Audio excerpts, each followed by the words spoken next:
నమస్కారం. మనతో పాటు సిపిఐ జాతీయ కార్యదర్శి నారాయణ గారు ఉన్నారు. వారిని అడిగి జాతీయ రాజకీయాలు, రాష్ట్ర రాజకీయాలు తెలుసుకునే ప్రయత్నం చేద్దాం. నమస్తే నారాయణ గారు. నమస్తే. ఎన్నికల వేడి మొదలైంది. బీజేపీ చాలా ఆత్మవిశ్వాసంగా ఉంది. 370 సీట్ల నుంచి 400 దాకా వస్తాయని ఒక ఆత్మవిశ్వాసంలో ఉంది. సర్వేలు కూడా ఎన్డీఏ ప్రభుత్వము, బీజేపీ మళ్ళీ అధికారంలోకి వస్తాయని అంటున్నాయి.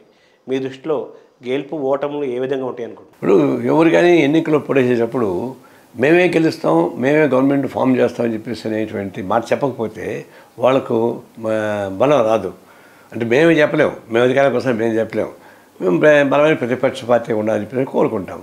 బట్ అధికారం కావాలని కోరుకునే వాళ్ళు బీజేపీ కానీ అటు కాంగ్రెస్ కానీ నిజంగా మేమే అధికారం కోసం కోరుకుంటారు. అది కోరడం సహజం. అది ఆచరణ సాధ్యం అవుద్దా లేదనేది చూడాలా. ఇప్పుడు మోడీ గారు ఇప్పుడు 370 నుంచి 400కి పోయాడు. అంటే ఒక సైకలాజికల్గా 400 మాకు వచ్చేస్తాయి, 400 మాకు వచ్చేస్తాయి అని చెప్పేసి ఒక మైండ్ గేమ్ ఆడుతున్నాడు. ఎందుకు ఆ మాట అంటానంటే ఇప్పుడు 2 విడతల ఎలక్షన్స్ అయిపోయినాయి. నార్త్లో వాళ్ళకి సగం పడిపోతూ ఉంది, నెగిటివ్ వచ్చేసింది. అయోధ్యని అడ్డం పెట్టుకుని ట్రై చేశారు, అది పాతపడిపోయింది. తర్వాత మోడీ గ్యారెంటీ అని మొదలుపెట్టారు. కానీ ఇప్పుడు మోడీ గ్యారెంటీ మాట్లాడడం లేదు, మెల్లిగా మార్చేశారు. ఎన్డీఏ గ్యారెంటీ అంటున్నారు. అంటే వాళ్ళు స్లోగా మార్చుకుంటూ వస్తున్నారు. ఎప్పుడైతే ఉత్తరాదిలోకి వచ్చి ఇబ్బంది పడిందో తగ్గించుకుంటూ వస్తున్నారు. దర్శనాన్ని మీద కాన్సన్ట్రేట్ చేసి ఒక మతపరమైన అంశాలు తీసుకొచ్చి పెడుతున్నారు. ప్రైమ్ మినిస్టర్గా ఉండేవాళ్ళు, హోమ్ మినిస్టర్గా ఉండేవాళ్ళు సెక్యులర్ స్టేట్కి వాళ్ళు ప్రతినిధులు. సెక్యులర్ స్టేట్కి ప్రతినిధులుగా ఉండి మనకు ఒక రాజ్యాంగం ఉంది, కాన్స్టిట్యూషన్ ఉంది. ఆ కాన్స్టిట్యూషన్ లోబడి వాళ్ళు మాట్లాడదు తప్ప కాన్స్టిట్యూషన్కి ఎగటాయించి మాట్లాడుతున్నారు. అంటే అర్థం ఏంటంటే వాళ్ళు ఓడిపోయే ప్రమాదం ఉంది. కాబట్టి ఏదో పద్ధతిలో బై హుక్ ఆర్ క్రూక్ గవర్నమెంట్కి వచ్చేయాలని చెప్పేసి తాపత్రంతో 400 సంఖ్యని మైండ్ గేమ్ ఆడుతున్నారు. తర్వాత ముస్లిమ్స్ని ప్రస్తావించి చివరికి హిందూస్ ముస్లిమ్స్ అనేటువంటి భేదం పెట్టి రేపు కాంగ్రెస్ గెలిస్తే ముస్లిమ్స్ వచ్చి హిందువుల యొక్క ఇళ్ళ మీద పడి మంగళసూత్రాలు లాక్కెడిపోతారని చెప్పేసి అంత స్థాయికి దిగజారి మాట్లాడతారు. బహుశా స్వాతంత్రం వచ్చిన తర్వాత ఇంత దిగజారిన మాట్లాడినటువంటి ప్రధానమంత్రి ఇంతవరకు లేరు. భవిష్యత్తు వస్తారు నేను అనుకోను. ఆ పద్ధతి మాట్లాడుతున్నారు. అది వాస్తవం ఎంతవరకు ఉంది? ఇప్పుడు ఈయన వచ్చినాకనే దాదాపు 29 మంది డబ్బులు ఎగ్గొట్టి అటు లండన్లో, కెనడాలో ఇంకో చోట ఉన్నారు. అందులో 7 మంది మోడీ నామధేయులే, ఇంటి పేరు వాళ్ళే. 29 మందిలో ఒక విజయమ్మాయిని తప్ప వీళ్ళంతా గుజరాత్ వాళ్ళే. ఇంతమంది పబ్లిక్ పనిని కాజేసి వెళ్ళిపోతే వాళ్ళు సేఫ్గా ఉన్నారు, వాళ్ళపైన యాక్షన్ లేదు. ఇంతవరకు ఆయన బయట ఎన్నిక తీసుకోలేకపోతున్నాడు. దానిలో ఒక్క ముస్లిం ఉన్నాడా? ఈ డబ్బులు తినిపోయిన వాళ్ళు ఒక్క ముస్లిం అంతా ఉన్నాడా? అయినప్పుడు ముస్లిమ్స్ ఎందుకు టార్గెట్ చేస్తారంటే ఓట్ల కోసం, బయట వాళ్ళ ఓట్లు బ్యాంక్ కోసం ట్రై చేస్తారు తప్ప అంత కాదే కాదు. ఇది ఒక విధమైనటువంటి బిలో ది బెల్ట్ కొట్టే పద్ధతిలో వాళ్ళు వస్తున్నారు. ఇప్పుడు దాన్ని వ్యతిరేకించాల్సిన అవసరం వామపక్ష పార్టీలకి, కాంగ్రెస్ పార్టీకి, ప్రజాస్వామ్య పార్టీకి వచ్చేసి తప్పనిసరి పరిస్థితులు. ఇంకా ఇది ఇట్లా కొనసాగితే నెక్స్ట్ మళ్ళీ మోడీ లాంటి వాడు వస్తే చాలా ప్రమాదం, రాజ్యాంగానికే ప్రమాదం. ప్రజలకు ప్రమాదం అనేది నేను చెప్పడం. ప్రజలకు అందరికీ ప్రతి రూలింగ్ పార్టీ నుంచి ప్రజలకు ఇబ్బంది వస్తే ఎదుర్కొని ఫైట్ చేస్తాం. కానీ కాన్స్టిట్యూషన్కే, అంబేద్కర్ రచించిన కాన్స్టిట్యూషన్కే ప్రమాదం వచ్చే ప్రమాదం ఉంది. కాబట్టి బై లైఫ్ అంటే మనం కూడా ఫైట్ చేయాల్సి చెప్పేసి మేము అనుకుంటాం. ఇంతకు ఎన్డీఏ అధికారంలోకి వస్తుందంటారా రాదంటారు? ఇప్పుడు యాజ్ అండ్ టుడే 2 విడత ఎన్నికలు అయిపోయిన తర్వాత నార్త్లో వాళ్ళకి సీట్లు తగ్గిపోతే సౌత్ వాళ్ళకి రావు. కేరళ కానీ తమిళనాడు కానీ వాళ్ళకి ఓట్లకు వస్తే పెరిగేది తప్ప సీట్లు రావు. ఒక ఆంధ్రాలో టీడీపీతో అడ్జస్ట్మెంట్ చేస్తారు కాబట్టి 1-2 పార్లమెంట్ సీట్లు రావచ్చు. తెలంగాణలో ముస్లిం వ్యతిరేకత రెచ్చగొట్టేటువంటి క్రమం మొదలైంది కాబట్టి 7 కూడా వాళ్ళకి కొంచెం 1-2 సీట్లు వస్తే రావచ్చు. ఇక కర్ణాటకలో అట్లాంటి పరిస్థితి ఏం లేదు. అందువల్ల ఇప్పుడు సౌత్లో రాదు, నాతో తగ్గిపోతున్నాయి. ఎట్లా అధికారంలోకి వస్తారు వాళ్ళు? ఊరికే ప్రైమ్ మినిస్టర్ హోదా పెట్టుకొని, గవర్నమెంట్ హోదా పెట్టుకొని, తర్వాత ఇన్వెస్టిగేషన్ ఏజెన్సీస్ దగ్గర పెట్టుకొని, పోలీస్ డిపార్ట్మెంటు, సిబిఐ, ఈసీ వీళ్ళందరినీ అడ్డం పెట్టుకొని వాళ్ళు ప్రభుత్వ యంత్రాంగాన్ని దుర్వినియోగం చేయడం ద్వారా ప్రజాస్వామ్యాన్ని హతం చేయడానికి ప్రయత్నం చేస్తున్నారు. లేకపోతే ఒక ముఖ్యమంత్రి కేజ్రీవాల్ జైల్లో ఉన్నాడు, ఇంకొక ముఖ్యమంత్రి జార్ఖండ్ ముఖ్యమంత్రి జైల్లో ఉన్నాడు. ఇప్పుడు రేవంత్ రెడ్డి ముఖ్యమంత్రి జైల్లో పెట్టడానికి ప్రయత్నిస్తారు. ఎందుకు ప్రయత్నిస్తారు? వీళ్ళు పవర్ఫుల్లీ అపోజింగ్ ది బీజేపీ. పవర్ఫుల్గా ఎవరైతే నాన్ కమిటెడ్గా ఉంటారో వాళ్ళ జోలికి పోవడం లేదు. నవీన్ పట్నాయక్ జోలికి పోరు, డిఎంకే జోలికి పోవడం సాధ్యం కాదు. మొత్తం ఫ్రంట్ అంతా ఆయన చేతుల్లో ఉంది కాబట్టి ఎవరైతే బీజేపీకి వ్యతిరేకంగా గట్టిగా ఉన్నారో వాళ్ళపైన టార్గెట్ పెట్టారు. ఎవరైతే బీజేపీకి అనుకూలంగా ఉంటారో వాళ్ళు ఎన్ని కేసులు ఉన్నాయండి, ఎన్ని రకాల ఇబ్బందులు ఉన్నాయండి, ఎంత ఫ్రాడులెంట్ ఉన్నా కానీ, క్రిమినల్స్ ఉన్నా కానీ వాళ్ళు ఏమి చేయలేరు. వాళ్ళ జోలికి పోవడం లేదు. మీరు చూడండి, వరుస పెట్టి ఇప్పుడు తృణమూల్ కాంగ్రెస్లో ఉన్నటువంటి వాళ్ళపైన జైలు ఉంటే వాళ్ళు బీజేపీ చేసిన తర్వాత వాళ్ళు బీజేపీ నాయకులు అయిపోయారు. అనేక కేసులు ఉన్నటువంటి వాళ్ళందరూ కూడా ఇప్పుడు సీఎం రమేష్ కానీ, తర్వాత సుధాకర్ చౌదరి కానీ, వీళ్ళ కేసులు ఉన్నాయి. వాళ్ళు షిఫ్ట్ అయిపోయిన తర్వాత వాళ్ళ జోలికి పోవడం లేదు.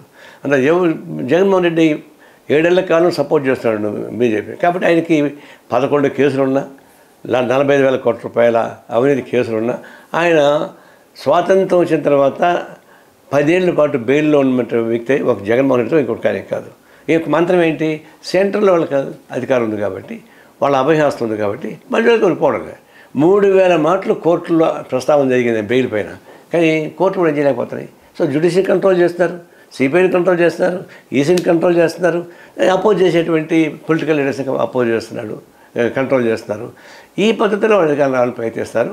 మన భారతదేశం స్వాతంత్రం కోసం పోరాటం సాగించేటువంటి ప్రతి గ్రామంలోనూ అసెంబల్స్ ఉన్నాయి, డెమోక్రటిక్ వాల్యూస్ ఉన్నాయి. అంత ఈజీ కాదు, ఆయన అనుకున్నంత ఈజీగా పడగొట్టడం సాధ్యం కాదు. అందులో డెఫినెట్గా వాళ్ళు ఈసారి అధికారులు వచ్చే అవకాశం లేదు. ఎన్డీఏకు ఎన్ని సీట్లు వస్తాయి అనుకుంటున్నారు? అది లెక్క చెప్పలేము, అటు ఇటుగా జోష్యం చెప్పలేము, కానీ they cannot come to the power. మీరు చెప్తున్న దాన్ని బట్టి నార్త్లో చాలా సీట్లు, దాదాపు సగం సీట్లు పడిపోయాయని అంటున్నారు. ఈ నేపథ్యంలో నార్త్లో ఎన్ని సీట్లు వస్తాయి, సౌత్లో ఎన్ని సీట్లు వస్తాయి అనుకుంటున్నారు ఎన్డీఏకి, బీజేపీకి? కూర్చున్న అంచనా ప్రకారం 150 to 200 లోపే బీజేపీకి వచ్చే అవకాశం ఉంది, బీజేపీకి వాళ్ళ మిత్రపక్షానికి. ఈ 10 ఏళ్ల బీజేపీ పాలనలో అసలు అభివృద్ధి జరగలేదంటున్నారా? ఆర్థిక విశ్లేషకులు కూడా అభివృద్ధి జరిగిందని చెబుతున్నారు కదా, మీరు ఎలా చూస్తున్నారు, మీరేమంటారు? ఒక లెక్క మీరు ఒక లెక్క చెప్పి నేను ఒక లెక్క చెప్తున్నా. 2014లో 2.5 lakhs crores ఎన్పిఐ పడింది. ఇప్పుడు ఈయన వచ్చిన తర్వాత దాదాపు 16 లక్షల కోట్ల రూపాయలు ఎన్పిఐగా మారిపోయింది. ఈడు వచ్చినారు మారింది. తర్వాత మన్మోహన్ సింగ్ గవర్నమెంట్ ఉన్నప్పుడు మన లోపల వాళ్ళ మంత్రివర్గం మొదలుకొని మిత్రపక్షాల దాకా జైలుకు పోయారు. కనుమల్లి లాంటి వాళ్ళు జైలుకు పోయారు, మధుకొడ లాంటి వాళ్ళు జైలుకు పోయారు. కానీ ఈయన వచ్చిన తర్వాత ఈ దాదాపు 10-12 లక్షల కోట్ల రూపాయలు ఎగ్గొట్టిన మహానుభావులు మొత్తం క్షేమంగా విదేశాల్లో ఉన్నారు తప్ప ఒక్క జైలుకు పోలేదు. కాబట్టి ఈయన వచ్చిన తర్వాతనే హోల్సేల్ అవినీతి పెరిగింది. రెండవది, ఈయన వచ్చిన తర్వాత ఏంటంటే పబ్లిక్ సెక్టార్స్, బట్ ప్రతి దేశానికి పబ్లిక్ సెక్టార్స్ వెన్నుముక. పబ్లిక్ సెక్టార్ లేకుండా కేవలం కార్పొరేట్ మీద ఆధారపడితే వాళ్ళు ఎటువంటి డీల్ చేస్తారు, సాధ్యం కాదు. పబ్లిక్ సెక్టార్ని మొత్తం అమ్మేసుకుంటూ వస్తున్నాడు. ఎల్ఐసి ప్రపంచంలోనే నెంబర్ 1. అలాంటి ఎల్ఐసిని ప్రైవేట్ పని చేస్తున్నాడు. బిఎస్ఎన్ఎల్ చాలా పవర్ఫుల్ ఆర్గనైజేషన్, దాన్ని అట్లా చేస్తారు. స్టీల్ ప్లాంట్, భారతదేశంలో స్టీల్ క్వాలిటేటివ్ ప్రొడక్షన్ ఉన్నటువంటి విశాఖపట్నం, దాన్ని అమ్మేస్తున్నారు. గంగవరం పోర్టు 10% ఈక్విటీ స్టేట్ గవర్నమెంట్కి ఉంది. ఇంకో 15 ఏళ్ళు ఉంటే అది వెనక్కి వచ్చేస్తుంది. అట్లా దాన్ని 10% ఈక్విటీ సహా మొత్తం అమ్మేశారు. ఆయన దాదాపు 6-7 వేల కోట్ల రూపాయలు చెప్పి అది లోకల్కి అమ్మేశారు. ఈ విధంగా పబ్లిక్ సెక్టార్స్ మొత్తం క్రమ పద్ధతుల్లో తీసి వ్యాపారం మా విధి కాదు కాబట్టి మేము వ్యాపారం చేయము, వ్యాపారం చేసుకొని అని చెప్పి కార్పొరేటర్లకు అప్పగిస్తున్నారు. ఇప్పుడు మీకు ఎగ్జాంపుల్ ఏంటంటే అదాని ఆయనకు అనుసంధానంలో పెరిగిన వాడే. కేవలం అదాని కెపాసిటీ వల్ల పెరిగింది కాదు, మోడీ సపోర్ట్ వల్లనే అది పెరుగుతూ ఉంది. నీకు ఎగ్జాంపుల్ ఒకటి చెప్తా. జీవీకే ఎయిర్పోర్ట్ బెస్ట్ ఎయిర్పోర్ట్ అది, దాన్ని అదానికి దృష్టిలో పడింది. అది మా ఏరియాలో నేను లేకుండా ఇదేంటి వాళ్ళకి బాగా చెప్పేసి దానిపైన రైడ్ చేయించాడు. ఒక అల్లిక చేసినటువంటి ఒక రిపోర్ట్ తయారు చేశారు, ఆయన కోసారి పెట్టారు. నువ్వు సంతకం పెట్టి హ్యాండ్ ఓవర్ చేస్తే నీ కారులో పో, లేకపోతే జైలుకు పో గవర్నమెంట్ కారులో అని బెదిరించారు. దాంతో ఇంకా ఎందుకు లేనిపోయింది మన వాళ్ళు బాగుపడని చెప్పేసి వచ్చేసాడు బయటికి. ఆయన వచ్చిన 3-4 నెలలకి అదానికి హ్యాండ్ ఓవర్ అయిన తర్వాత 12,500 కోట్ల రూపాయలు స్టేట్ బ్యాంక్ ఆఫ్ ఇండియా రద్దు చేసింది. అంటే జీవీకే ఉన్నప్పుడు ఏమో అప్పుడు కర్తావా జైలుకు పోతా ఉన్నాడు, అదాని జైలుకి వెళ్ళిన తర్వాత దాన్ని మొత్తం రద్దు చేసి వాడు పారేశారు. ఇప్పుడు ముంద్రా పోర్ట్ ఉంది, ముంద్రా పోర్ట్ నుంచి దేశం మొత్తం మీదుగా జలమార్గం మొత్తం ఆయన హ్యాండ్ ఓవర్ కావాలని కోరుకుంటున్నాడు. ఇది ముంద్రాకి ఆఫ్ఘనిస్తాన్ నుంచి గంజాయి వస్తుంది తాలిబాన్స్ ద్వారా, దాన్ని ఇప్పుడు కూడా దాడి చేస్తే 50,000 కోట్ల రూపాయల గంజాయి అక్కడ ఉంది. సెంట్ ఇస్ ముంద్రా పోర్ట్ అదానిది. దాని జోలికి కూడా పోరు. నిన్నగా మొన్న కూడా పాకిస్తాన్ నుంచి వచ్చేటువంటి గంజాయిని పట్టుకుని అక్కడే అవన్నీ ముందర జరుగుతాయి. ఆయన ఏమనుకున్నాడు, కృష్ణపట్నం పోర్టు హ్యాండ్ ఓవర్ చేసుకున్నాడు, గంగవరం పోర్టు హ్యాండ్ ఓవర్ చేసుకున్నాడు, కారేకల్ మా పాండిచ్చేరి చిన్నదే దాన్ని హ్యాండ్ ఓవర్ చేసుకున్నాడు, కొచ్చిన్ హ్యాండ్ ఓవర్ చేసుకున్నాడు. అట్లా ఇంపార్టెంట్ హ్యాండ్ ఓవర్ చేసుకోవడం ద్వారా ఆయన స్మగ్లింగ్కి రోడ్లలో పోతే అంత పట్టుకుంటారు, జలమార్గం పోతే అంత ఈజీ కాదు. కాబట్టి వాళ్ళకి అన్ని రకాల అదానిని ఎత్తిపెట్టి ఇప్పుడు దేశంలో దీనికన్నా ముందు రిలయన్స్ వాళ్ళు ఉన్నారు, టాటా వాళ్ళు ఉన్నారు, వాళ్ళని మించి ఎట్టపోతాడు? మంత్రం వేసి వస్తుందా? దాని అవినీతిని ప్రోత్సహించడంలో మోడీ ప్రభుత్వం అంతగా బరిదిగించి ఎవరు లేదు. మీరు ఏమంటారంటే ఈ 10 ఏళ్లలో బీజేపీ పాలనలో అసలు అభివృద్ధి జరగలేదు అంటున్నారు. నిజంగా అభివృద్ధి జరగలేదా? సగటు మనిషి ఆదాయం పెరగలేదా?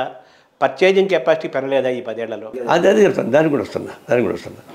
అంటే అందువల్ల కార్పొరేట్కి బాగా సహాయం చేసేమాట వాస్తవం. ఫర్ ఎగ్జాంపుల్ మనం వేసే చెప్పులు చిన్న పిల్లవాడు మొదలుకొని ట్రైబల్స్ మొదలుకొని అత్యంత పేదవాడు కూడా చెప్పులు లేకుండా ఉండలేరు. అట్లాంటి చెప్పుల పైన 5% నుంచి 18%కి ట్యాక్స్ పెంచాడు. అది కార్పొరేట్ సెక్టార్ 33%లో ఉన్నటువంటి ట్యాక్స్ పేయర్స్ 22% తీసుకొచ్చాడు. అంటే కార్పొరేట్ సహాయం చేశాడు. డబ్బులు ఎక్కువ కట్టే మామూలు ప్రజలు కడుతున్నారు. జిఎస్టీ వచ్చిన తర్వాత వచ్చేటువంటి మార్పులు, తర్వాత బ్లాక్ మనీ మొత్తం హతం చేస్తామని చెప్పేసి అన్నాడు. దాదాపు 16-17 లక్షల కోట్ల రూపాయల ఆస్తి ఉందని చెప్పని అది దాడి చేశాడు. ఒక్క పైసా పట్టుకున్నాడా? ఒక 16,000 కోట్ల రూపాయలు అది కూడా నోట్లు చించిపోతే వెళ్ళిపోయింది తప్ప మొత్తం బ్లాక్ మనీ బయట పని అయిపోయింది. అంతమంది మన్మోహన్ సింగ్ ఉన్నప్పుడు బ్లాక్ మనీ వాళ్ళు ఏం చేశారంటే మాకు 35% మేము ఇస్తామని మీకు మాకు ఇచ్చి అడిగితే లేదు 50-50 అని అడిగారు. 50-50 ఆయన ఒప్పుకోలే. అంటే బ్లాక్ మనీ కానీ ఇచ్చేస్తే 50% బయట పని చేస్తాను. ఇప్పుడు ఒక్క పైసా లేకుండా మొత్తం బ్లాక్ వైట్ పని చేసి పడేసాడు. దాన్ని ఏమంటారు? ఆర్బీఐ రూల్స్కి వ్యతిరేకంగా. ఇప్పుడు బ్లాక్ మనీ ఆపాడా? ఎన్నికల్లో దారుణంగా ఖర్చు అవుతున్నాయి, దాన్ని ఆపాలన్నాడు, ఆపాడా? ఇప్పుడు 10 రెట్లు ఎక్కువైంది. టెర్రరిస్టులు ఆపాడా? 10 రెట్లు ఎక్కువైంది. డ్రగ్స్ మాఫియాని ఆపాడా? ఇంకా పెరిగింది. అంటే ఇది ఏ ఉద్దేశంతో అయితే బ్లాక్ మనీ కరప్ట్ చేస్తామని చెప్పేసి ఎన్నికల్లో డబ్బులు ఖర్చు పెట్టడం చేస్తామని చెప్పినాడు. అది చేసిన తర్వాత ఇంకా పెరిగిన తప్ప తగ్గలే. దాని అర్థం ఏంటంటే మీకు ఒక మోటివేషన్ ఉంది, మీకు అనుకూలంగా ఉండే వాళ్ళకి అందరికీ డబ్బులు చేరుకోవాలి. ఆ బ్లాక్ మనీ మొత్తం బయట పని దానికి కారణం అంత కార్పొరేట్ కంపెనీస్. అంతెందుకు ఎలక్ట్రల్ బాండ్స్ అన్నాడు. ఎలక్ట్రల్ బాండ్స్ వల్ల ఎవరికి ఆదాయం వచ్చింది? బీజేపీకి ఏమో వచ్చింది ఆదాయం. 92% ఆఫ్ ది ఎలక్ట్రల్ బాండ్స్ అని బీజేపీకి పోయినాయి. మిగతా చిన్న చెత్తగా మిగతా వచ్చాయి. అంటే త్రూ ఎలక్ట్రల్ బాండ్ ద్వారా అవినీతి, పిఎం కేర్స్ ఫండ్ ద్వారా అవినీతి. ఇవి అట్టించారు. దాన్ని కూడా 40 కోట్లు ఎలక్ట్రల్ బాండ్ కొంటే వాడికి 1000 కోట్ల రూపాయల ఆదాయం కల్పించాడు. 50 కోట్ల రూపాయలు సతీష్ రెడ్డి ఇస్తే ఆయనకి బెయిల్ ఉపయోగపడేటట్టు చేయించాడు. మిగతా అట్లా తీసుకోండి. వాళ్ళు తీసుకున్నటువంటి 50 కోట్లు వచ్చినా 100 కోట్లు వచ్చినా 1000 కోట్ల నుంచి 2000 కోట్ల రూపాయల దాకా ఆదాయం కల్పించేటువంటి శాంక్షన్ చేశారు. ఇవన్నీ అవినీతి కదా. ప్రభుత్వ చట్టాలను ఉపయోగించుకొని ప్రభుత్వ వరకు అవినీతి చేయడం తప్ప ఇంకోటి కాదు. దీన్నంతా కూడా కాంగ్రెస్ పాలన అసలు అవినీతి జరగలేదు అంటున్నారా? ఉంది, అది కూడా వస్తున్నా. కాంగ్రెస్ పార్టీలో ఉన్నప్పుడు కూడా అవినీతి ఉన్నమాట వాస్తవం. అవన్నీ ఇందాక చెప్పానే, మన్మోహన్ సింగ్ ప్రధానమంత్రిగా ఉంటే కూడా వాళ్ళ క్యాబినెట్లో ఉన్నప్పుడు జైలు పెట్టాడు. కొన్ని చేశారు. అదంతా రీటైల్ కరప్షన్. ఇది హోల్సేల్ కరప్షన్. అంటే హోల్సేల్ కరప్షన్కి రీటైల్ కరప్షన్కి తేడా ఉంది. కాంగ్రెస్ పార్టీలో ఉంటుండే కరప్షన్ వాస్తవం. కానీ 70 కోట్ల రూపాయల గొడవతోటి రాజీవ్ గాంధీ గబ్బట్టిపోయాడండి.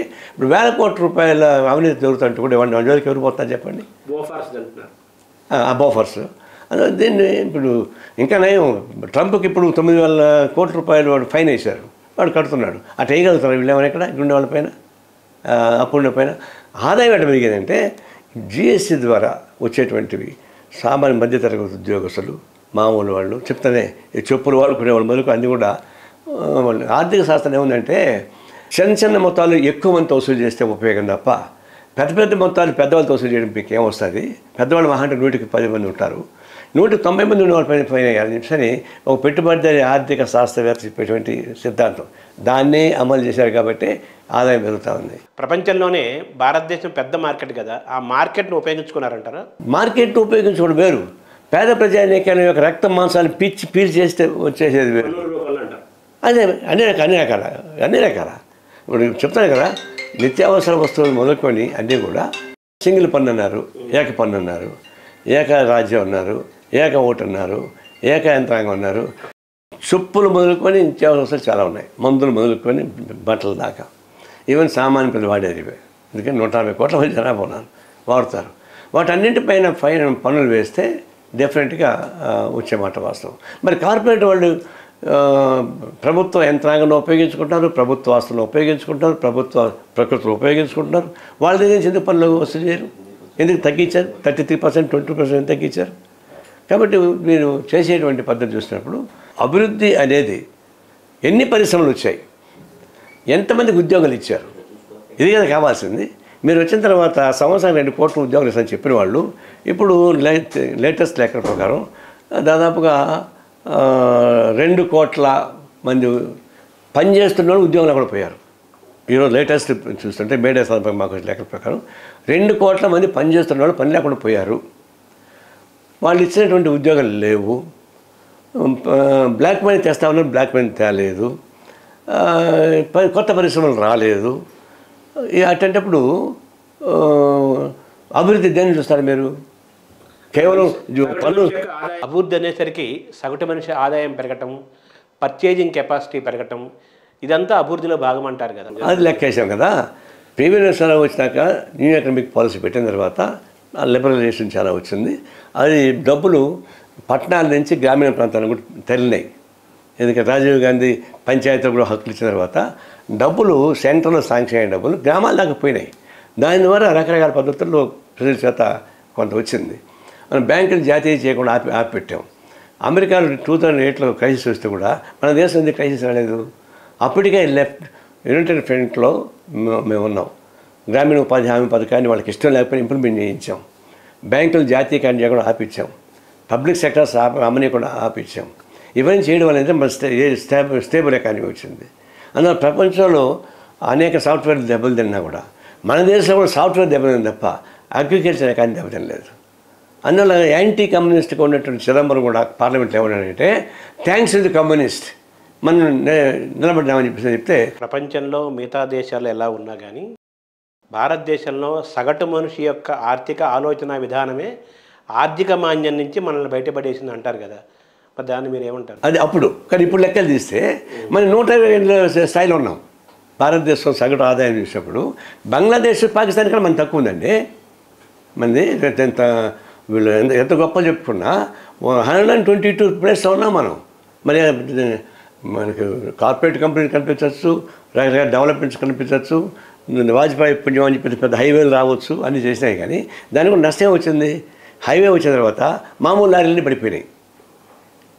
పెద్ద పెద్ద గూడ్స్ వచ్చాయి, కార్పొరేట్ కంపెనీస్కి ఉపయోగపడే గూడ్స్ వచ్చినాయి. అటు ఒక 100 లారీలు పోతే ఒక గూడ్స్ వచ్చింది. దీన్ని బట్టి ఎంతమంది దెబ్బతిన్నారు? లిబరలైజేషన్ కూడా అదే జరిగింది. ఈయన వచ్చిన తర్వాత అగ్రెసివ్గా ఈ కార్పొరేట్ కంపెనీస్కి పెద్దపేట వేయడం, దాని నుంచి సామాన్య ప్రజానికాన్ని ఇగ్నోర్ చేశాడు. ఇప్పుడు ప్రొడక్షన్ ఒకటి ఉండాలి, దాని కొనుగోలు శక్తి పెరగాలి, దానికి ఉద్యోగాలు కల్పించేటువంటి యంత్రాంగం ఉండాలి. ప్రభుత్వం మేము ఉద్యోగాలు మేము కల్పిస్తామంటే నువ్వు పబ్లిక్ సెక్టర్స్ పెట్టు, దాని నుంచి ఉపయోగపడే పద్ధతి వస్తాయని చెప్పినంటే దాన్ని జరిగిపోవడం లేదు. మీరు చెప్తున్నవన్నీ ఈ 10 ఏళ్ల బీజేపీ పాలనలో ప్రజలు గమనిస్తున్నారంటారా? డైరెక్ట్గా కూడా బ్యాంకులో డబ్బులు వేస్తున్నారంటున్నారు కదా, అది గొప్పగా చెప్తున్నారు కదా మోదీ, మీరేమంటారు? ఇప్పుడు వీళ్ళు వచ్చిన తర్వాత దాదాపు 2 లక్షల కర్మాగారాలు మూసేశారు, ఫ్యాక్టరీస్ మూసేశారు. ఉద్యోగాలు నిరుద్యోగులు అయ్యారు, డ్రాప్ అవుట్స్ అంటే ఉద్యోగాలు ఎదికి వచ్చేసారు. ఇది వచ్చిన తర్వాత వాళ్ళు ఎట్లా బతుకుతారంటే గ్రామీణ ఉపాధి హామీ పథకం ఉంది కాబట్టి దాని నుంచి గ్రామాలలో కొంతమంది బతకడానికి ఉపయోగపడి వలసలు ఆగినాయి, ఆత్మహత్యలు ఆగినాయి తప్పితే అదే అగ్రికల్చర్ ఉత్పత్తి ఇంకా పెంచుకుంటే, ఇండస్ట్రియల్ ఉత్పత్తి ఇంకా పెంచుకుంటే, దీన్ని మనం ఎక్స్పోర్ట్ చేస్తే మనకు వచ్చే ఆదాయం వేరు కదా. మన డౌన్ అవుతాం కదా. ఇప్పుడు ఎక్స్పోర్ట్ ఇంపోర్ట్ బ్యాలెన్స్ షీట్ చూస్తే కూడా మన ఇంపోర్ట్ ఎక్కువ కానీ ఎక్స్పోర్ట్ ఎక్కువ లేదు. ఇక మన అగ్రికల్చర్ కంట్రీ. మరి అట్లాంటప్పుడు మనకు షుగర్ అంతా మనం ఎక్స్పోర్ట్ చేయాలి, ఎందుకు ఇంపోర్ట్ చేసుకుంటున్నాం? అందువల్ల మనకి అగ్రికల్చర్ ఎకానమీ డెవలప్ చేయకుండా, సెల్ఫ్ ఎంప్లాయ్మెంటు డెవలప్ చేయకుండా, ఇండస్ట్రియల్ డెవలప్మెంట్ డెవలప్ చేయకుండా, ఇరిగేషన్ ప్రాజెక్టులు ఒకటి కట్టలేదు వీళ్ళు వచ్చినాక. ఇవే ఇరిగేషన్ ప్రాజెక్టులు, ఇండస్ట్రియల్ డెవలప్మెంట్ లేకుండా ఈ దేశం బాగుపడుతుంది. అందువల్ల ఏదైనా ఉంటే మనకున్నటువంటి ఆదాయం ప్రకారం ఈ కార్పొరేట్ కంపెనీస్ వచ్చేటువంటి క్రమం ఒకటి పెరిగింది. చాలా చోట్ల పరిశ్రమలు వస్తున్నాయి, చూడడానికి బాగా అందంగా ఉన్నాయి, హైవేస్ బాగా వస్తున్నాయి, అవన్నీ కనిపిస్తున్నాయి. తద్వారా వచ్చేటువంటి ఆదాయం ఇంకా ఎక్కువ పెంచుకోవడానికి అవకాశం ఉంది. నిరుద్యోగ సమస్య లేకుండా చేయొచ్చు మన దగ్గర. ఈ నిరుద్యోగ సమస్య అనేది రావణాసుర కాష్టంలాగా ఎన్ని ప్రభుత్వాలు మారినా కానీ అది అలాగే ఉంది కదా. కాంగ్రెస్ ప్రభుత్వంలో ఏమైనా సమస్యకు పరిష్కారం దొరికిందా? ఎందుకు అవుతుంది? ప్రపంచంలో మన దేశంలో ఉన్నటువంటి సౌలభ్యం ఏంటంటే సంవత్సరానికి 3 పంటలు పడతాయి. గంగా కావేరి నదీ జలాలు ఎప్పుడు ఇంకిపోవు. తర్వాత సారవంతమైన ల్యాండ్ ఉంది, పనిచేసే జనం ఉన్నారు. ఇంకా ఇక్కడి నుంచి బయటికి వెళ్ళి గల్ఫ్ కంట్రీస్ పని చేసుకుంటారు పోయి. పారిశ్రామిక అభివృద్ధి అలాగే వ్యవసాయాన్ని కానీ ప్రోత్సహిస్తే ఆటోమేటిక్గా దేశంకి ఆదాయం పెరుగుతుందంటారు కదా. అప్పుడు గవర్నమెంట్ మీద పడరు వాళ్ళు, ఆటోమేటిక్ పెరుగుతుంది. ఇప్పుడు నేను చూడండి, మరి మన భారతదేశంలో సారవంతమైన భూమి ఉండి, నీళ్లుండి, కష్టపడే జనం ఉండి, ఉత్పత్తి చేసే శక్తి ఉండి ఉన్నప్పుడు ఎందుకు మనకు ఆదాయం పెరగదు? స్వాతంత్రం వచ్చినప్పటి నుంచి ఇన్ని ప్రభుత్వాలు మారాయి కదా. ఇన్ని ప్రభుత్వాలు మారినా రైతుల పట్ల ఒక ప్రభుత్వం కూడా నిల్చోలేదు అంటారు కదా. అది ఎంతవరకు నిజము? ఏమైందంటే పారిశ్రామికవేత్తలు పాలసీ మేకింగ్ మోడల్ ఉంటారు వాళ్ళు. ఒకప్పుడు పారిశ్రామికవేత్తలు, ఇప్పుడు కార్పొరేట్ వాళ్ళే డిసైడ్ చేస్తారు. అగ్రికల్చరల్ ఎకానమీకి వచ్చేకాడికి రైతులకు అప్పులు రద్దు చేయదని వాళ్ళే పేచి పెడతారు. కానీ అదే ఇండస్ట్రీకి సంబంధించి మాత్రం సపోర్ట్గా ఉంటారు. వాళ్ళకి అంత సపోర్ట్ చేస్తాం. వాళ్ళకి మీ మాటలు బట్టి మేము ఏం అర్థం చేసుకోవాలంటే ఈ 10 ఏళ్ల నరేంద్ర మోదీ పాలనలో, బీజేపీ పాలనలో అభివృద్ధి జరగలేదు. కార్పొరేట్ కంపెనీలు వాళ్ళు పెరిగారు, వాళ్ళ ఆదాయం పెరిగింది కానీ ప్రజల ఆదాయం పెరగలేదు, ఎటువంటి అభివృద్ధి జరగలేదు, ఉద్యోగాల కల్పన జరగలేదు అంటారు. కేవలం ఒక అపోత కల్పన నుంచి ప్రయాణం చేస్తుంటారు. ఇప్పుడు ఎన్డీఏ వర్సెస్ ఇండియా కూటమి మధ్య పెద్ద పోరు జరుగుతోంది. మీరేమో ఇండియా కూటమిలో ఉన్నారు. ఈ రెండింటి మధ్య బలాబలాలు ఏ విధంగా ఉన్నాయి? రేపు ఎన్నికల్లో ఎవరు గెలిచి అధికారంలోకి వచ్చే అవకాశం ఉంది? అసలు ఇండియా కూటమి మధ్య అసలు ఐక్యత ఉందా? ఐకమత్యం లేదంటున్నారు కదా, మీరేమంటారు? ఒకే పార్టీలోనే ఐకమత్యత కొరవేడి ఇబ్బంది పడుతున్న మాట వాస్తవం. ఒకే పార్టీ కదా బీజేపీ, ఎంతమంది దాన్ని వ్యతిరేకించి బయటకు పోయారు. ఒకే పార్టీ కాంగ్రెస్ పార్టీ ఎందుకు వ్యతిరేకించిపోయారు? అందువల్ల ఒక కుటుంబంలోనే డిఫరెన్స్ ఉన్నాయి. ఆంతోని కాంగ్రెస్ పార్టీ, ఆంతోని కూడా బీజేపీ పోయి, అందువల్ల అవి ఉంటాయి ఎప్పుడు. అట్లే 26 రాజకీయ పార్టీ కలిసి ఒక కూటమి ఏర్పడి ఇండియా కూటమి ఏర్పడ్డాం. దానిలో కొంత ఉంటుంది ప్రాబ్లమ్స్ ఉన్నంత మాత్రాన దేశానికి వచ్చే ప్రమాదం దృష్టిలో పెట్టుకున్నప్పుడు ఈ డిఫరెన్సెస్ని అండర్మైన్ చేయదలుచు. ఇండియా కూటమి బలంగా ఉందంటారు. ఉంది. ఎందుకుందంటే అంటే కొన్ని చోట్ల మీరు ఎగ్జాంపుల్ చెప్పాల్సి నేనే చెప్తా. నేను ఇంకా మీకు యాడ్ చేస్తాను ఒక పాయింట్. ఇప్పుడు కేరళ ఉంది, మాకు కాంగ్రెస్ పార్టీకి ఫైట్. అయితే ఇద్దరం కలిసి మోడీకి నిలబడతాం. మమతా బెనర్జీకి మాకు ఫైట్. మమతా బెనర్జీ మోడీకి వ్యతిరేకంగా ఉంటుంది, మేము మోడీకి వ్యతిరేకంగా ఉంటాం. అట్లా కొన్ని చోట్ల ప్రాబ్లమ్స్ ఉన్నాయి. కొన్ని చోట్ల కాంగ్రెస్ పార్టీ వాళ్ళు కూడా వాళ్ళు వైజ్గా లేకుండా అందరిని కలుపుకొని ఫీల్ అవుతున్నారు. అది ఎక్కడ స్థానికంగా. జాతీయ స్థాయికి వచ్చేకాడికి అందరూ కలిసి మోడీ బీజేపీకి వ్యతిరేకంగా నిలబడడానికి స్ట్రెంగ్త్ పెరుగుతూ ఉంది. ఈ పని ఇంకా పెరుగుతుంది. నిజంగా మీరు చెప్తున్నట్లు రేపు ఎన్నికల్లో గెలిచి ఇండియా కూటమి అధికారంలోకి వస్తే ప్రధానమంత్రి అభ్యర్థి ఎవరు అనుకుంటున్నారు? ఎందుకంటే ఇప్పుడు ఆల్రెడీ డౌన్ఫాల్ అయిపోయింది. డౌన్ఫాల్ అయిపోయిందని నేను చెప్పడం కాదు. మోడీ ఉపన్యాసంలోనే ఎన్నికలకు ముందు ఆయన ఉపన్యాసం హావభావాలు, రెండవ తడవ ఎన్నికలు అయిపోయిన తర్వాత ఆయన హావభావాలు మీరు చూస్తే అర్థమైపోద్ది. ఇది డిఫరెంట్గా సైడ్ ఉన్నాడు. అప్పటి నుంచే ఆయన ఏం చేస్తాడంటే మతాలని రెచ్చగొట్టున్నాడు. అంతకుముందు అది అత్ర ఇప్పుడు ఓపెన్గానే ముస్లిమ్స్ రిజర్వేషన్ లేవని మొదలు పెడుతున్నాడు. ముస్లిమ్స్ వచ్చి మంగళసూత్రం లాక్కెళ్ళిపోతానని చెప్తున్నాడు. అంటే అర్థం ఆయన డిఫరెంట్ స్టేజ్లో ఉన్నాడు. అవుట్ ఆఫ్ డెస్పరేట్ మూడ్, నిరాశ నిస్పృహ నుంచి ఆయన ఉపయోగం అర్థమైపోద్ది. మోడీ గ్యారెంటీ అన్నాడు. మోడీ గ్యారెంటీ అనడం లేదు. దీన్ని బట్టి మనకు అర్థమైపోయింది వాళ్ళు డిఫెండింగ్ స్టేజ్లో ఉన్నారు. అదే బలమైన ప్రధానమంత్రి అభ్యర్థి ఎవరు అనుకుంటున్నారు? ఇప్పుడు గతంలో కూడా ప్రధానమంత్రి పరాలోళ్ళు అనుకునే ఎన్నికలు జరగలేదు. అందరూ కలిసి ఎన్నికల తర్వాత అప్పుడు సోనియా గాంధీ పెట్టాలని కాంగ్రెస్ ప్రయత్నిస్తే సోనియా గాంధీ నేను ఉండనని చెప్పేసి మన్మోహన్ సింగ్ పెట్టుకుంది. అందువల్ల అప్పుడు అంతకుముందు కూడా ప్రధాని చెప్పలేదు. అందరూ కలిసి ఏకాగ్రీవంగా ఒక్కళ్ళు ఎందుకుంటారు. అది పెద్ద ప్రాబ్లం కాదు. అంత మెచ్యూరిటీ ఉంది మన దగ్గర. ఇప్పుడు మీరు ప్రధానమంత్రి ఎవరు అంటే మీకు మోడీ తప్ప ఇంకో గజాదేవుడు మోడీ చెప్పుకుంటారు. మాకు చాలామంది ప్రధానులు ఉన్నారు. మీకు మోడీ ఒకడే మీకు దిక్కు. ఆ పొరపాటు ఏమైనా అయితే మీకు దిక్కు లేదు, కుక్కలు చెప్పిన ఇస్తాలకు అయిపోతుంది. మాకు చాలామంది ప్రధానమంత్రులు ఉన్నారు. మట్టిని తెచ్చి పిసికి కాలుతో తొక్కి దాన్ని బొమ్మను చేసి దానికి పసుపు కుంకుమ పెడితే దేవుడు దానం పెట్టుకుంటున్నాం. అది మన కంట్రీ. కాబట్టి రేపు ఏమైనా లీడర్ పెడితే వాళ్ళు లీడర్ అవుతాడు. పెద్ద ప్రాబ్లం ఉన్నాయి. మమతా బెనర్జీ కానీ, అఖిలేష్ యాదవ్ కానీ, శరద్ పవార్ కానీ ప్రధానమంత్రిగా మోదీ దిగిపోవాలని ఒక ఆలోచన తప్పితే మీ కూటమి మధ్య అంత అనుసంధానం వాళ్ళు చేయట్లేదు కదా. అది ఎప్పుడూ ఉంటుంది, ఒకే పార్టీలో ఉంటుంది. ఇప్పుడు బీజేపీలో మోడీని ప్రధానమంత్రి కావడానికి ఎంతమంది వ్యతిరేకించారు? ఎల్కే అద్వానీ, మురళీమోహన్ జోషి లాంటి వాళ్ళు వ్యతిరేకించారు కదా. ఒకే పార్టీలో ఉన్నప్పుడు ఇన్ని పార్టీలు ఉన్నప్పుడు సహజంగా ఉంటుంది. అందులో ఖచ్చితంగా ఒక మెచ్యూరిటీ ఉన్నటువంటి అభ్యర్థిని ప్రధానమంత్రి ఎన్నుకునే శక్తి ప్రతిపక్షాలకు ఉంది. 370, 400 సీట్లు వస్తాయని బీజేపీ చాలా ఆత్మవిశ్వాసం ఉంది. మీరు కూడా అధికారంలోకి వస్తామని మీ ఎన్డీఏ కూటమి కూడా అంటున్నారు. అయితే బీజేపీ గురించి మాట్లాడినప్పుడు మీరు ఏమన్నారంటే ఎవరైనా ఏం చెప్పుకుంటారో ఆత్మవిశ్వాసం అని చెప్పుకోవాలి కదా అంటారు. సో మీరు కూడా అలా చెబుతున్నారు. నిజంగా మీకు అంత బలం ఉందా? మేము రాష్ట్రాల వారిగా డిస్కస్ చేయండి. కేరళ బీజేపీ రాదు, మేము ఎవరు గెలిచినా మళ్ళీ బీజేపీకి వ్యతిరేకుంటాం. Tamil Nadu DMK front strong enough, మళ్ళీ ఆటోమేటిక్గా అధికారంలోకి వస్తుంది, అదే పొజిషన్ వస్తుంది తప్ప వీళ్ళకి ఏమైనా రాదు. కర్ణాటక ఒకప్పుడు ఒక బాగా వచ్చింది, ఇప్పుడు మొత్తం తగ్గిపోయింది, పడిపోయింది. ఇప్పుడు మొత్తం మధ్యప్రదేశ్, రాజస్థాన్ తీసుకుంటే కూడా గతంలోకి టాప్ వచ్చింది యూపీలో సహా. ఇప్పుడు అంత టాప్ లేదు, 50% పడిపోయింది. అందువల్ల బాగా టాప్గా ఉన్న రాష్ట్రాల్లో 50% పడిపోతే ఏమీ లేని రాష్ట్రాల్లో రాకుండా పోతే కర్ణాటక లాంటి రాష్ట్రాలు ఇంకా డౌన్ అయిపోతామంటే ఒక తెలంగాణలో వాళ్ళు ఎక్స్పెక్ట్ చేస్తారు ఒక 2-3 సీట్లు ఎక్స్ట్రా రావడానికి అవకాశం. రాష్ట్రాలు 4 ఉన్నాయి, వచ్చి పెరగదు తగ్గదు అని చెప్పలేను. ఇంతలో మాత్రం వాళ్ళకి భారతదేశంలో మళ్ళీ అధికారం వచ్చేటువంటి అవకాశం ఉండేటువంటి రిజల్ట్స్ వాళ్ళకి రావు. అదే మేము చెప్తున్నాం. లెక్కలు వేస్తున్నాం, రాష్ట్రాల వరకు తీసుకురండి.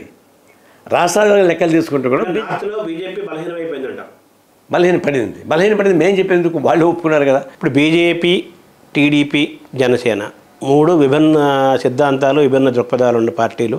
అటు సామాజికంగా చూసినా వాటి సిద్ధాంతాల ప్రకారం చూసినా ఉన్న పార్టీలు.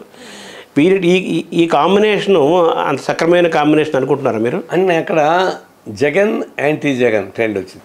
అందువల్ల ఈ కాంబినేషన్లో ఎన్నిక లోపాలు ఉన్నా కూడా దాన్ని పెద్ద పట్టించుకోకుండా జగన్కి వ్యతిరేకంగా ఉండేవాళ్ళు ఈ పక్క ర్యాలీ చేయాలని ప్రయత్నిస్తున్నారు. అంటే ముస్లిమ్స్ ఉండేవాళ్ళు కొంతమంది జగన్ వైపు వస్తున్నారు, కొంతమంది కాంగ్రెస్ వైపు వస్తున్నారు.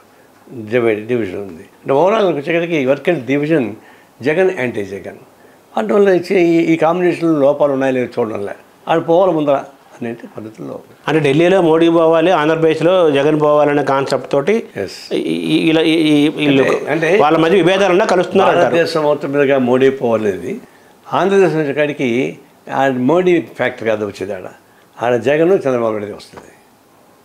బీజేపీ సపోర్టింగ్ క్యారెక్టర్ తప్ప వాళ్ళు మెయిన్ క్యారెక్టర్ కాదు. ఇప్పుడు జనసేన కానీ లేకపోతే బీజేపీలో నిల్చున్న అభ్యర్థులను చూస్తే మ్యాక్సిమం అందరూ 90% తెలుగుదేశం నుంచి వచ్చిన వాళ్ళే కనిపిస్తున్నారు. కానీ అక్కడ ఎవరు ఒరిజినల్గా టీడీపీ, ఒరిజినల్ బీజేపీ వాళ్ళు పెద్దగా లేరు అక్కడ. ఇప్పుడు పొలిటికల్ సైన్స్ మొత్తం తీసుకోండి మీరు. ఫర్ ఎగ్జాంపుల్ తెలంగాణ, ఇప్పుడు ఏ పార్టీ ఒరిజినల్ చెప్పండి. టీఆర్ఎస్లో ఒరిజినల్స్ లేరు, కాంగ్రెస్లో ఒరిజినల్స్ లేరు, బీజేపీలో ఒరిజినల్స్ లేరు. అది అటే వస్తుంది, మారుతూ ఉంటారు. ఎందుకంటే సీట్లు రాకుండా కానీ ఇంకొకటి మారుతుంటారు.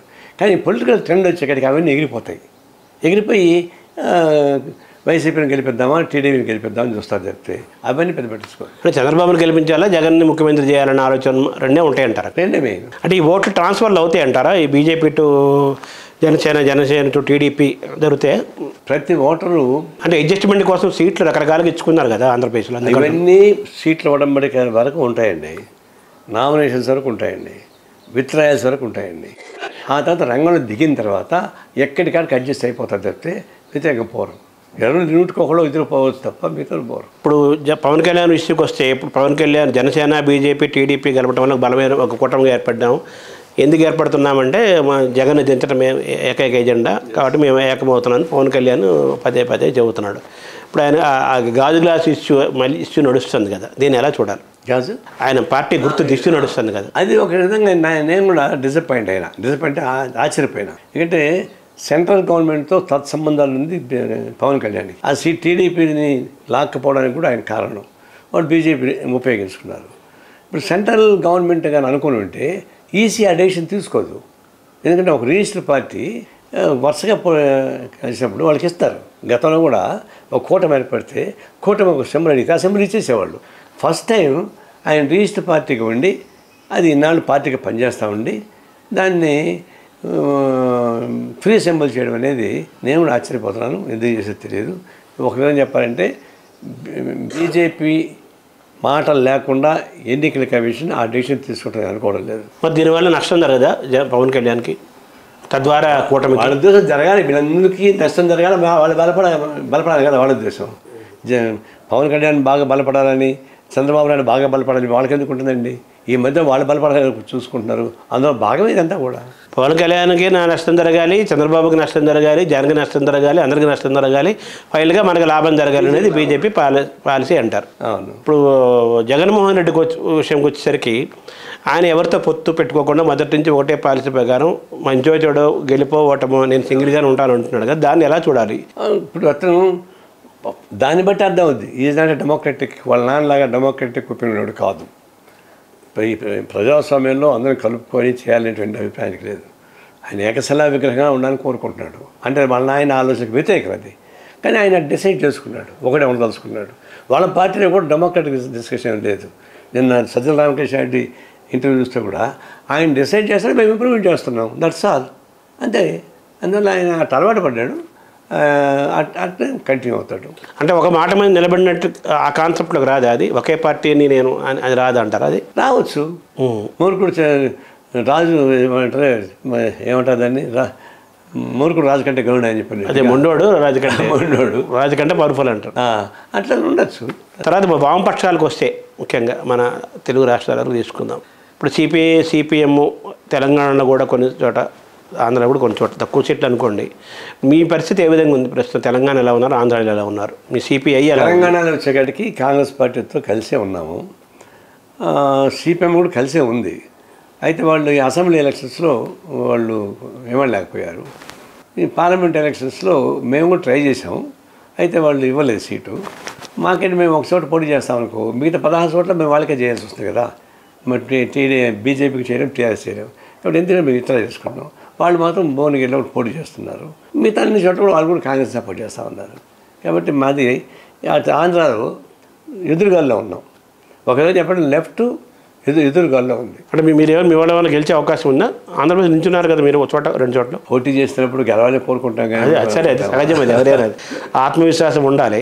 మరి అది ప్రాక్టికల్గా అంటున్నాను. ప్రాక్టికల్గా ప్రెస్గా చెప్తాం, మా లోపల ఉంటుంది. కానీ మీకు చెప్తే పబ్లిక్ చెప్పేటే కదా, అంతే. మరి వామపక్షాలు ఎప్పటికైనా కలుస్తాయా? 2 సిపిఐ 2 కలిసే అవకాశాలు ఉన్నాయా? మా వైపు నుంచి బటిండా కాంగ్రెస్ నుంచి ఇప్పుడు దాకా మేము కలవాలనేటువంటి ప్రతిపాదన పెడుతూనే ఉన్నాం.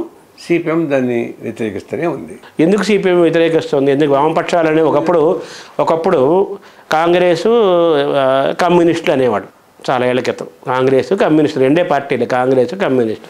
తర్వాత జనతా వచ్చిన తర్వాత అప్పటి నుంచి మొత్తం మారిపోయింది. బీజేపీ ఇప్పుడు చాలా పెద్ద పార్టీ అయిపోయింది. ఇంకొక సమాంతరంగా ప్రాంతీయ పార్టీలు చాలా వచ్చాయి, చాలా బలమైన పార్టీలు అయిపోయి ఈ మొత్తం రేసులో కమ్యూనిస్ట్ వామపక్షాలు వెనక్కి వెళ్ళిపోయినాయి కదా. సో ఇప్పుడు మీరు దాని నుంచి మరి పాఠాలు నేర్చుకోవట్లేదా? మీరు ఎగ్జాంపుల్ 1962 వరకు కాంగ్రెస్ వర్సెస్ కమ్యూనిస్టులు ఉన్నారు. 62 నుంచి 67కి వచ్చేకాడికి కమ్యూనిస్ట్ పార్టీ చీలిపోయింది. చివరికి మేము కొట్లాడుకోవడం మొదలుపెట్టాం. అప్పటికే కాంగ్రెస్ పార్టీ వ్యతిరేకత దేశంలో పెరిగిపోయింది.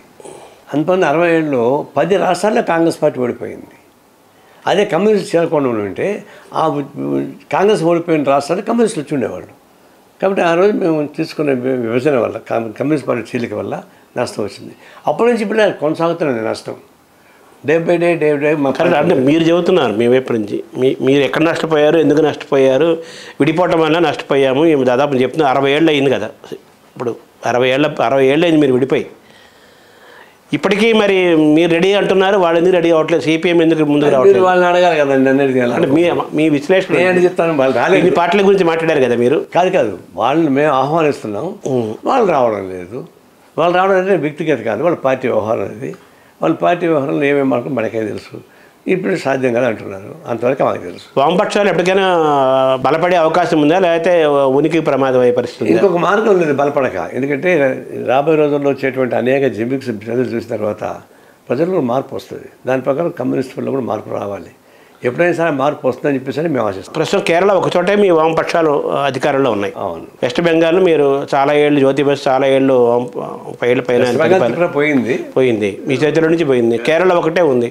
దాన్నైనా కాపాడుకునే పరిస్థితి ఉంటుందంట. కాపాడుకునే ప్రయత్నం చేస్తాం. సిన్సియర్గానే సిపిఐ సిపిఎం కలిసి గట్టిగానే పనిచేస్తున్నాం, కృషి చేస్తున్నాం. అక్కడే విభేదాలు లేవు, ఒకళ్ళు కలిపి ఒకళ్ళు కృషి చేస్తున్నాం. సో తెలంగాణలో రేపు ఎన్నికల్లో ఎవరికి ఎక్కువ సీట్లు వచ్చే అవకాశం ఉంది సార్? ఇక్కడ ఇప్పుడు ఫైట్ కాంగ్రెస్ వర్సెస్ బీజేపీ అయిపోయింది. టీఆర్ఎస్ మరుగులో పడిపోయింది. 3వ ప్లేస్కి వెళ్ళింది అంటారా? వెళ్ళిపోయింది. అందువల్ల కాంగ్రెస్కి మెజారిటీ సీట్లు వస్తాయి, ఏదో ఒకటి రెండు బీజేపీ కూడా రావచ్చు. రేపు ఫలితాల తర్వాత మొత్తం తెలంగాణలో సీన్ మారిపోతుందని చెప్పేసి బీజేపీ కూడా వ్యాఖ్య చేస్తున్నారు కదా, అంటే రేవంత్ రెడ్డి ప్రభుత్వాన్ని దించే కుట్ర ఏమైనా జరుగుతుందంటారా, ఏమంటారు? వాళ్ళ సంకుచిత స్వభావానికి నిదర్శనం అది. నిజంగా మన ఎన్నికలు జరిగినాయి, పనిచేస్తున్నారు, అప్పుడే గవర్నమెంట్ పడిపోతుంది. పడిపోండి కోరుకుంటే ఎట్టుకుతుంది. ఇప్పుడు ఏదేమని చెప్పే అన్నప్రాసం రోజు ఆవకాయ పచ్చడి పెట్టినట్టుగా ఇప్పుడే గవర్నమెంట్ వచ్చింది, జరగనియండి. ఇప్పుడు అయిపోయింది పడిపోయింది అంటే ఎట్టుకుతుంది. ఇప్పుడుకుంటే పార్లమెంట్ ఎలక్షన్స్ మెజారిటీ వీడికే వస్తుంది అనుకోండి, ఒకవేళ ఓడిపోతారు. ఓడిపోయిన అసెంబ్లీకి ఏమొస్తుంది? వాళ్ళ ఉద్దేశం ఏంటంటే వీళ్ళు ఓడిపోతే కేంద్రం మళ్ళీ మేము వస్తే బీజేపీ మేము దీన్ని చిల్లు చేస్తాము, కాంగ్రెస్ పార్టీ అడిగి చీలుస్తాము, చీలుస్తామని పడగొడతామని చెప్పి ఒక దుర్బుద్ధి కనిపిస్తుందని చెప్తే సహజమైన ధోరణి కాదు అది. అమిత్ షా పైన ఫేక్ వీడియో అంశంలో రేవంత్ రెడ్డి తెలంగాణ ముఖ్యమంత్రి రేవంత్ రెడ్డి కూడా నోటీసులు పంపించారు కదా, దీన్ని ఎలా చూస్తారు? వాళ్ళకి ఎవరైతే థ్రెట్టో, ఎవరైతే నిజమైనటువంటి ఉన్న క్వశ్చన్ చేస్తారో వాళ్ళ మీద పడుతున్నారు. కేజ్రీవాల్ ఫస్ట్ థ్రెట్, అతను లోపలేశారు. అంత ముందర జార్ఖండ్ అతను లోపలేశారు. ఇప్పుడు ఉన్న వాళ్ళల్లో ఇతను పవర్ఫుల్ అగెన్స్ట్ ది బీజేపీ. ఈయన ఒక తెలంగాణలో కాదు, ఇతర రాష్ట్రాలు కూడా పోతున్నాడు. కర్ణాటక పోతున్నాడు, మహారాష్ట్ర పోతున్నాడు, కేరళ పోతున్నాడు. అంటే ఒక ఏంటి ఇది జీరాంగ పెట్టగాడు దేశం దొరుకుతుందని చెప్పేసి పడింది. కాబట్టి ఇతను కట్ చేయాలనుకున్నారు. ఇతని యొక్క చొరవని కట్ చేయడానికి ఉపయోగపడే పద్ధతిలో ఒక నాటకాన్ని సృష్టించి ఢిల్లీ పోలీసులు పంపించారు. మీరు గుర్తుపెట్టుకోండి, ఢిల్లీ పోలీసులు సెంట్రల్ గవర్నమెంట్ ఆధారంలో ఉంటుంది. ఢిల్లీ చీఫ్ మినిస్టరు ఒక కానిస్టేబుల్ మార్చలేడు, వాళ్ళ వాచ్మెన్ కూడా మార్చలేడు, మొత్తం వాళ్ళ చేతిలో ఉంటుంది. అందుకని వాళ్ళు ఢిల్లీ పోలీసులు చేతిలో పెట్టుకొని దేశంలో తిప్పిస్తున్నారు.